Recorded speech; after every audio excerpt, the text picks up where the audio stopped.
Hey guys, how's it going? Hope you're doing well. My name is Crown, and today I'm going to read you some very interesting stories that I hope that you're gonna love. And now, without further ado, let's go!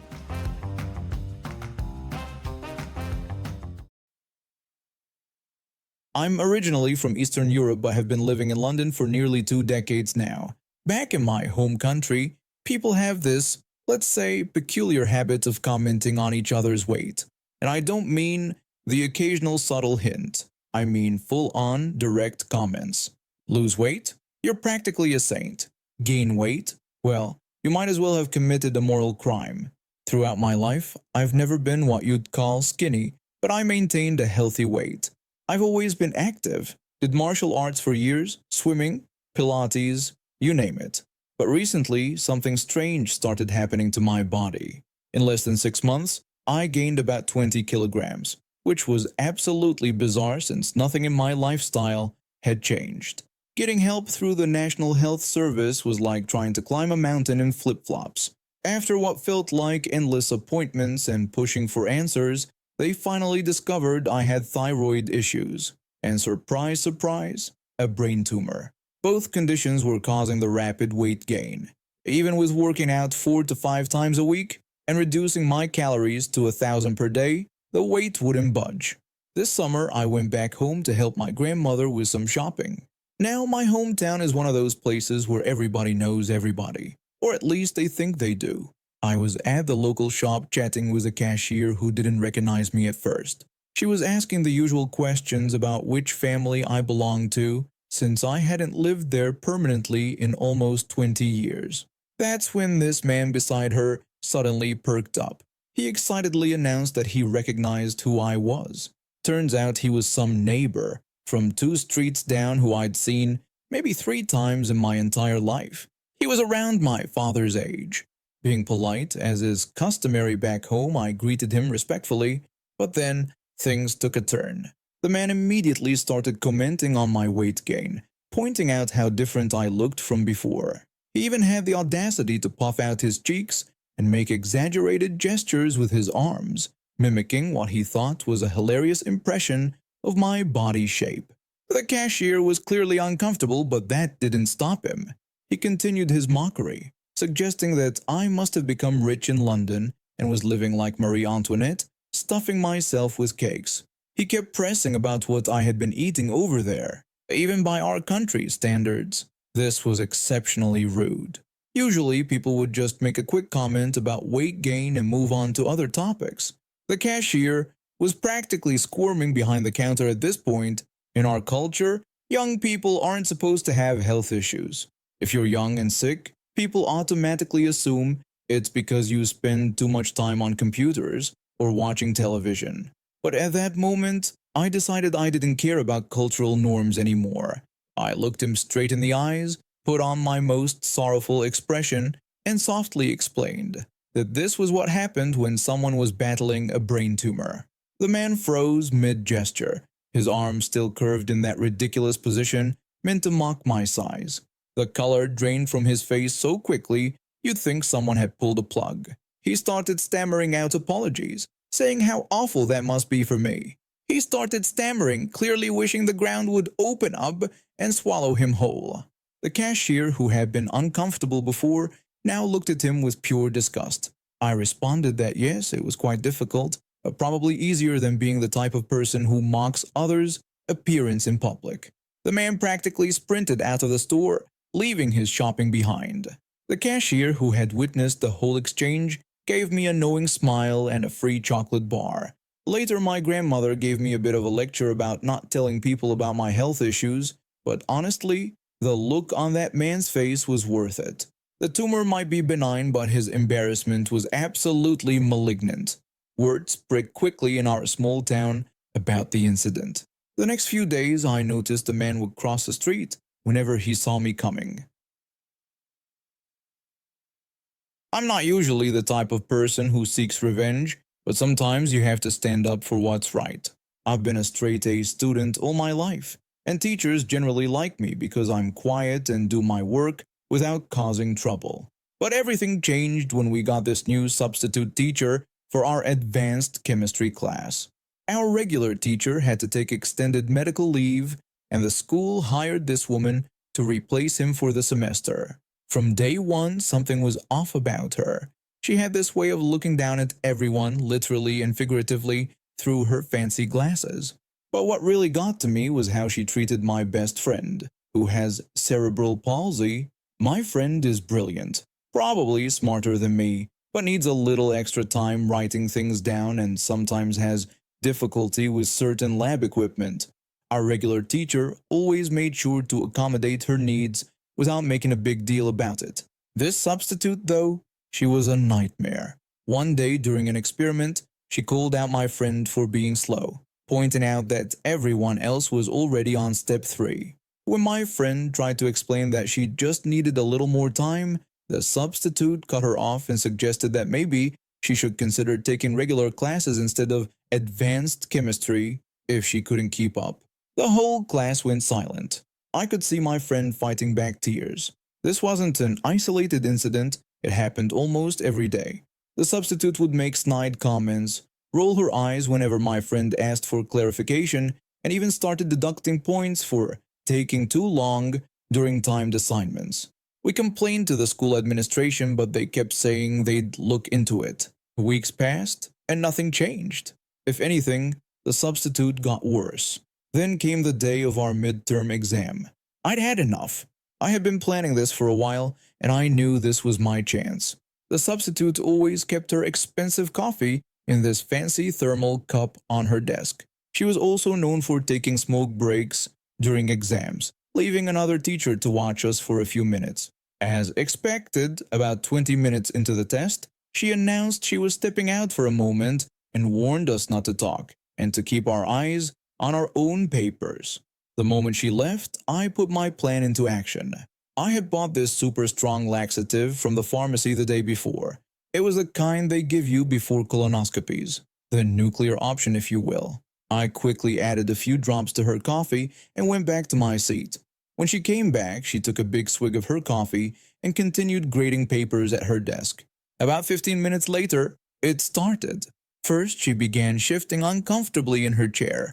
Then the sweating started. She tried to maintain her composure, but I could see panic setting in. She managed to tell us to continue working and that she'd be right back before practically running out of the classroom. When she came back 5 minutes later, her face was pale and her perfect hair was slightly disheveled. She barely made it to her chair before having to run out again. This went on for about an hour. Each time she came back, she looked worse than before. Some students were trying not to laugh, while others were completely focused on their tests. But everyone knew something was up. The final time she came back, she didn't even make it to her desk.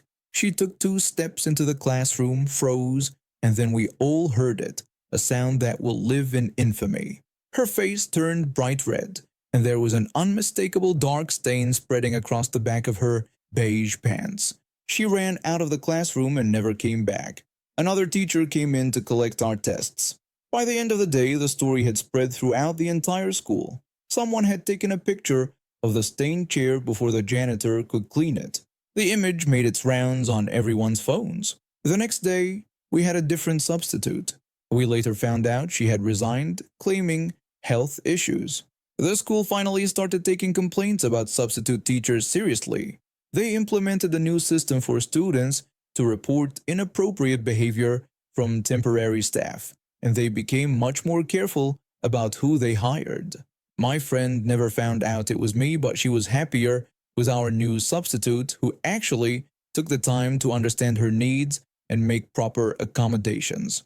Sometimes when we talk about that day, she still laughs about it. I heard the old substitute tried to get a job at another school in the district, but somehow the story had followed her. Guess she'd moved to a different state to start fresh. Was what I did wrong? Maybe. But watching someone abuse their power and torment a student who was already working twice as hard as everyone else, that was worse. I grew up in the northern part of the country where winters were harsh and unforgiving. Due to my weak immune system, I spent most of my childhood battling one illness after another. My parents had to rush me to the hospital more times than I can count. and I became intimately familiar with the smell of antiseptic and the beeping of medical machines. When I was 11, my dad got a job offer in the southern part of the country. My parents thought the warmer climate would be better for my health, so we packed up and moved. The change was dramatic. While people up north bundled up in layers during autumn and winter, folks down here walked around in light jackets like it was nothing. I started middle school a few weeks after we moved. Despite the warmer weather, I still wore my favorite wool scarf during the colder months. It wasn't just about staying warm, it was like a security blanket that helped me feel safe after years of being sick. But apparently, wearing a scarf in this town was like showing up in a spacesuit. I noticed the weird looks right away. Students would stare and whisper, and even teachers would give me questioning looks. But I didn't care much until this older girl started hovering around me. She was in the grade above me and didn't have any friends. Now I understood why. She basically appointed herself as my friend without asking, and it was exhausting from day one. When I tried to give her a timid hello, she immediately launched into an excited ramble. She gushed about me being the new girl and complimented my accent. Then she bragged about how she used to live up north too, apparently longer than me, and started asking if I'd been to some famous mall she'd visited 5 times. I tried to respond, but she cut me off to tell a story about shopping there with her cousin, who she claimed was sort of a model because she did one photo shoot. This was how most of our conversations went. She'd talk about herself for ages, barely letting me get a word in. When I did manage to share an opinion about something, she'd laugh and tell me I was wrong. But the worst part was her obsession with my scarf. She would constantly question why I wore it, insisting it wasn't even cold. When I explained that I just felt more comfortable with it, she mocked me, saying I looked like her grandma and that nobody wore scarves here. Then she started her game. One day, while I was getting books from my locker, she snuck up behind me and yanked my scarf off. When I yelled at her to give it back, she just ran away laughing, telling me it was just a joke and to come get it. This happened again and again. She'd wait until I wasn't paying attention, grab my scarf and run through the hallway laughing. Each time I told her to stop, she'd say I needed to learn to take a joke and that I was too sensitive. After 2 weeks of this, I reached my breaking point. It was a chilly morning, and I wasn't feeling well. When she grabbed my scarf and started her usual routine, something in me snapped. I screamed at her to give it back right now, but she just laughed it off, telling me to chill out because it wasn't even cold and it was just a joke. I was done being nice. I decided if she wanted to act like a child, I'd give her something serious to think about. With my voice shaking with anger, I told her the truth about my condition. I explained that I was recovering from a really bad disease, and that if I got sick again, I could die. I demanded to know if she still thought it was funny, if she still thought it was a joke. The hallway went dead silent. Her face turned pale and her hands started trembling. The scarf slipped from her fingers. She stammered out that she didn't know, and I snapped back that, of course she didn't know because she never asked and never listened to anyone but herself. She picked up my scarf from the floor, carefully folded it, something she'd never done before, and handed it back to me. Her hands were still shaking as she quietly apologized and promised she wouldn't bother me again. True to her word, she never came near me after that. Word got around school quickly about her bullying the sick girl, and suddenly her behavior wasn't so funny to everyone else. I saw her trying to explain herself to other students, but nobody was interested in hearing her excuses. I did feel a tiny bit guilty about the lie, but not guilty enough to correct it. After all, I had been seriously ill throughout my childhood, and her jokes could have actually made me sick.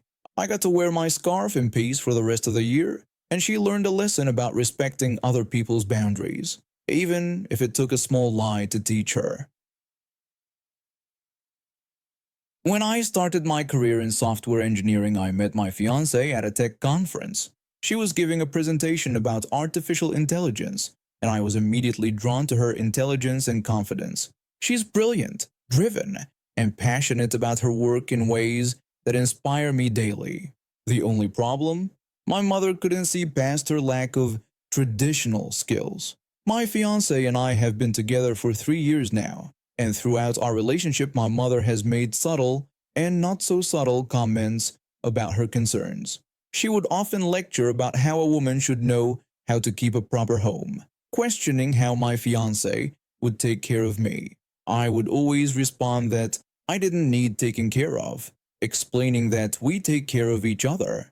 My mother would then bring up children, insisting that they need a mother who can cook proper meals. I always defended my fiancé, explaining that we split household duties based on our strengths and preferences. I cook because I enjoy it. She handles our finances because she's excellent with numbers. It works for us. Then came this year's Thanksgiving. When my fiancé called my mother to ask if we could bring anything, I was surprised by the response. My mother suggested that my fiancé should make the turkey this year. When my fiancé expressed uncertainty, explaining that she'd never made a turkey before and was worried about ruining the meal, my mother dismissed her concerns, saying she would have to learn sometime and should just try her best. After the call, my fiancé was clearly stressed. She told me about her 3 major project deadlines that week and admitted she'd never even roasted a chicken, worried she might poison everyone. I suggested getting a pre-cooked turkey from Whole Foods, assuring her their food is always fantastic. When we arrived at my parents' house, everything went downhill fast. My mother asked my fiancé about how she prepared the turkey. When my fiancé sheepishly admitted she got it from Whole Foods, explaining she wanted to make sure everyone had something good to eat, my mother exploded. She was furious that my fiancé hadn't made it herself, calling it completely unacceptable. I tried to intervene, telling my mother the turkey was perfectly fine, but she insisted it wasn't about the turkey, it was about effort and respect, claiming my fiancé couldn't even be bothered to try. For the next hour, my mother whispered with my aunts, throwing disapproving looks our way. When I confronted her, she really showed her true colors, declaring that my fiancé wasn't right for this family, didn't understand our values, and would never be a proper wife or mother. That's when I'd had enough. I told her she was right about one thing. My fiancé doesn't understand her values, because her values are outdated and toxic. I defended my fiancé as a brilliant, successful woman who makes me happier than I've ever been, telling my mother it was her loss if she couldn't see that. I grabbed the turkey and told my fiancé we were leaving. We spent the rest of the evening with her family, who welcomed us with open arms and didn't care one bit about where the turkey came from. Later that night, my sister called, accusing us of ruining Thanksgiving and complaining that they didn't even have a turkey. I suggested that our mother should think about why her son chose to leave her house on Thanksgiving, adding that next year I'd be making the turkey, unless she wanted to test my cooking skills too. When my sister protested that it was different because I'm her son, I pointed out that this double standard was exactly why we left. I hung up and blocked both their numbers for the rest of the weekend. The following week, I sent a family-wide email announcing that my fiancé and I would be hosting our own Thanksgiving next year. Everyone's welcome, but only if they can respect both hosts equally. I also attached a receipt for several cooking classes I'd signed up for, adding that my fiancé and I would be learning together because that's what equal partners do. My mother hasn't spoken to me since, but several of my cousins have reached out to say they're looking forward to our Thanksgiving next year. And now we have reached the end of today's stories. Thank you for watching, and see you next time.